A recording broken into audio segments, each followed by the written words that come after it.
ระเบียบយើងយករូបថតមួយសន្លឹកយកទៅពិសោធន៍ក្នុងកម្មវិធី AI មកណាចង់ដឹងយើងចង់ដឹងថារូបថតនេះជារូបថតពិតឬគឺជារូបថតคล้ายៗហើយក្នុងវីដេអូនេះខ្ញុំលើកយករូបថតពីរសន្លឹករូបថតមួយគឺរូបថតAI រូបថតមួយទៀតគឺជារូបថតពិតយើងយកទៅពិសោធន៍គឺជាបទពិសោធន៍ជាឧទាហរណ៍ឲ្យបងប្អូនបាទចេះធ្វើទាំងអស់គ្នាបាទធ្វើទៅដោយកម្មវិធី AI ChatGPT មកណាបាទអញ្ចឹងដើម្បីកុំឲ្យខាតពេកបងប្អូនចូលទៅតាមដានវីដេអូរបស់ខ្ញុំទាំងអស់គ្នាហើយបើស្រឡាញ់ពេញចិត្តបងប្អូនជួយ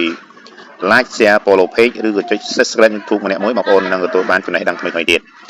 អញ្ចឹងជាដំបូងយើងបងប្អូនត្រូវមានកម្មវិធី ChatGPT ជាមុនសិនបងប្អូនណាបាទនេះដែលមាន logo ដូចរូបភាពនេះអញ្ចឹងយើងចុចលើកម្មវិធី app AI នេះមកปั๊បបាទបន្តមកយើងចុចលើសញ្ញាលេខបូកមកសញ្ញាលេខបូកปั๊បបាទបន្តមកយើងចុចកន្លែង photo ปั๊បរួចហើយបងប្អូនឥឡូវនេះខ្ញុំយករូបថត AI យកទៅធ្វើជាមុនមកណារូបថត AI បាទចាំតិចសំទោសអញ្ចឹងយើងចុចរូបថតមួយមកណាបាទปั๊បបាទអញ្ចឹងយើងដាក់សំណួរសួរទៅ AI យើងដាក់សួរថាតើសរសេរអក្សរមកណាខាងក្រោមមករូបភាពបាទមួយសន្លឹកនេះចឹងមកសន្លឹកនេះជារូបពិតឬคล้ายៗចឹងមកណាអូខេអញ្ចឹងយើងវាអក្សររួចហើយបងប្អូនចុចព្រួយបងប្អូនណាចុចព្រួយមកปุ๊ប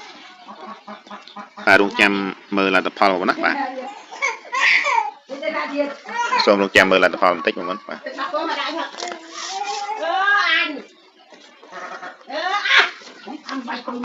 ទឥឡូវលទ្ធផលឃើញបងប្អូនណាបាទនៅខាងលើបងប្អូនអានខាងលើមកអានខាងលើតាមការពិតរូបភាពនេះខ្ញុំសង្ស័យខ្លាំងថាជារូបដែលបង្កើតឬកែដោយ AI បានន័យថារូបថតនេះគឺយើងបង្កើតដោយ AI បងប្អូនណាបាទអញ្ចឹងបងប្អូនមើលហើយយើងមើលខាងក្រោមបងប្អូនអានខាងលើបងប្អូនមើលខាងក្រោមសរុបខាងក្រោមមានគេដាក់ថានេះខាងក្រោមណាសរុបប្រហែល 80-90% មានលក្ខណៈមានលទ្ធភាពជារូបAI ឬរូបដែលបានកែដោយ AI បាទអញ្ចឹងឥឡូវនេះយើងថយទៅវិញយើងដាក់រូបភាពពិតម្ដងបងណាតោះឥឡូវយើងទៅធ្វើរូបភាពទី2ដើម្បីយករូបភាពពិតយកទៅដាក់ពិសោធន៍ឲ្យ AI ឆ្លើយនឹងសំណួររបស់យើងមើលថាតើអ្វីដែល AI ឆ្លើយមកវាដូចការពិតអត់ទេមើលបងយើងយករូបភាពពិតហើយយកទៅដាក់សួរ AI បាទអញ្ចឹងយើងចូលទៅក្នុងកម្មវិធី ChatGPT បន្តទៀតបាទចូលក្នុងកម្មវិធី Chat មកណាปึ๊ប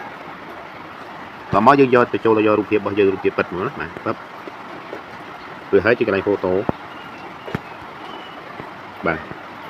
ចាំមើលខ្ញុំយករូបភាពពិតយកទៅដាក់ពិសោធន៍មើលណាបាទអញ្ចឹងរូបនេះគឺជារូបភាពពិតរបស់ខ្ញុំដែលថតដោយកាមេរ៉ាទូរស័ព្ទផ្ទាល់មកណាអញ្ចឹងយើងចុចលើរូបភាពមកតមកយើងចុចរួចរាល់បាទរួចហើយយើងសរសេរដូចមុនមកណាបាទយើងសរសេរដូចមុនតឲ្យវល់អញ្ចឹងមកយើងសរសេរដូចមុនថាតើរូបភាពមួយសន្លឹកនេះចឹងមក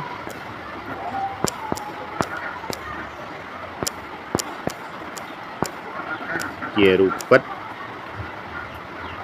បាទរូបពិតឬខ្លាំងចឹងណាមកសរសេរចឹងមកបងសរសេរចឹងមកដាក់សួរ AI បាទអញ្ចឹងយើងសរសេរសំណួរចឹងហើយយើងចុចនេះចុចកន្លែងព្រួយមកปึ๊បបាទឥឡូវខ្ញុំអានសំណួរ AI ឆ្លើយមកយើងបងណាបាទចាំមើល AI យើងអានខាងលើបងណាខាងលើសំខាន់យើងចាប់យកខាងលើសិនខ្ញុំអាចជួយពិនិត្យមើលលក្ខខណ្ឌនៅក្នុងរូបភាពបានប៉ុន្តែมันអាចបញ្ជាក់ 100% ថារូបនេះជារូបពិតឬរូបកែដោយ AI คล้ายៗបានទេដោយមើលតែរូបមួយសន្លឹកប៉ុណ្ណោះបាទចាំមើលស្រុកខាងក្រោយណាស្រុកខាងក្រោយ cái tham men vềรูป AI ទេមកន័យថាសរុបនេះសសរុបហ្មងរូបនេះមើលទៅមានលក្ខណៈជារូបថតពិតហ្នឹងណាប៉ុន្តែมันអាចធានា 100% ថាมันបានកែប្រែអាហ្នឹងបានន័យថាយើងថតក្នុងកាមេរ៉ាទូរស័ព្ទរបស់យើងអាចបើកពន្លឺឬក៏យើងនឹងឲ្យកែពន្លឺកែអីចឹងបងប្អូនបាទអញ្ចឹង AI គឺជាគេហៅថាចំណេះដឹងសពនិមិត្តបងប្អូនណាมันអាចបន្លំបានទេវាអាចនឹងធ្វើឲ្យយើងនឹកស្មានមិនដល់អ្វីដែលយើងនឹកស្មានមិនដល់នេះបាទ AI បានអភិវឌ្ឍលឿនណាស់បងប្អូនណាបាទអញ្ចឹងវីដេអូនេះខ្ញុំមានតែប៉ុណ្ណឹងបងណាបើតើណៃបងប្អូនស្រឡាញ់ពេញចិត្តបងប្អូនកុំភ្លេចជួយ like ជួយ share follow page និងចុច subscribe YouTube ម្នាក់មួយផងបាទសូមអរគុណសូមជម្រាបលា